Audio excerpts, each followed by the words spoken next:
Уф, уф. Дәмді бопты. Тамақ дайын болды, папасына хабарласып көрейін, келе жатқан шығар.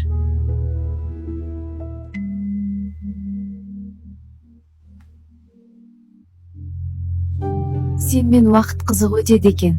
Иә, жұмыстан кейін демалу керек қой.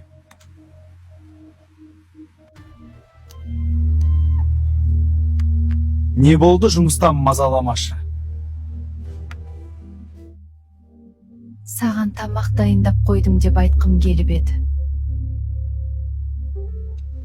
Тамақтанып болған соң қайда барамыз? Клубқа барайық, көңіл көтерейік.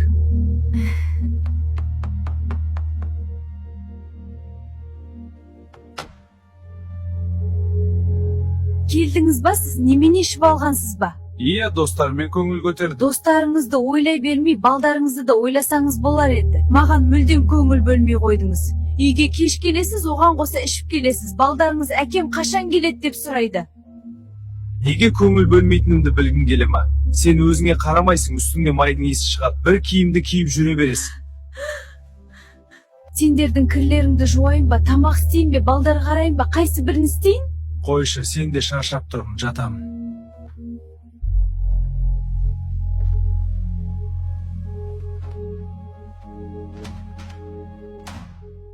Бұл әйелдің әтірінің иісі ме?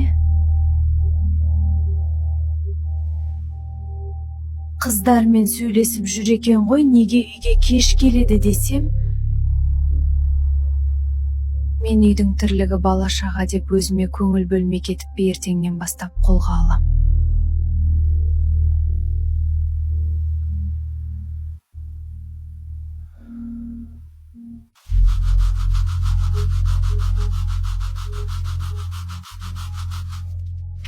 Мен кетіп бара жатырмын, балаларға қарап отырыңыз.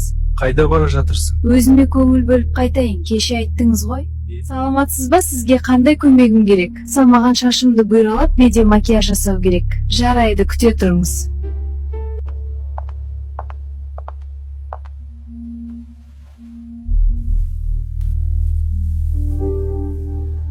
Уа, қандай керемет! Бетімдегі макияж өте әдемі.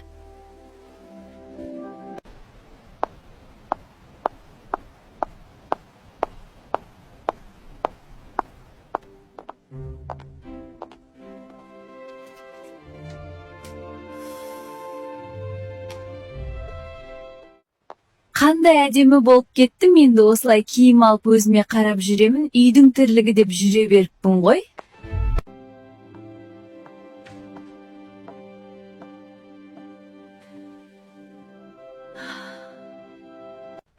Қайда жүрсің? Кеш болды ғой. Өзіме киімдер алып, өзіме көңіл бөлдім, өзіңіз айтқан жоқсыз ба?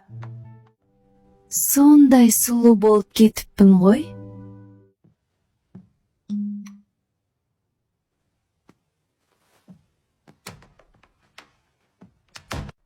Бүгін керемет күн болды. Тағы кездесеміз, жарайды, кейін сөйлесеміз. Телефонды қойдым. Кіммен сөйлесіп жатсың? Біреуді тауып алғансың ба? Ешкім емес, сабыр сақташы. Мен ешкіммен сөйлескен жоқпын. Сізді не істер екен білейін дедім. Мен сіз сияқты емеспін әркіммен сөйлесетін. Кешірші. Сен үшін, балалар үшін өзгерем. Біреуді тауып алдым екен деп ойладым. Сені жоғалтып алам ба деп қорқып кеттім. Қандай иіс су? Иісі керемет екен. Майдың иісі емес енді. Сен менің махаббатым. Мен де сені сүйемін.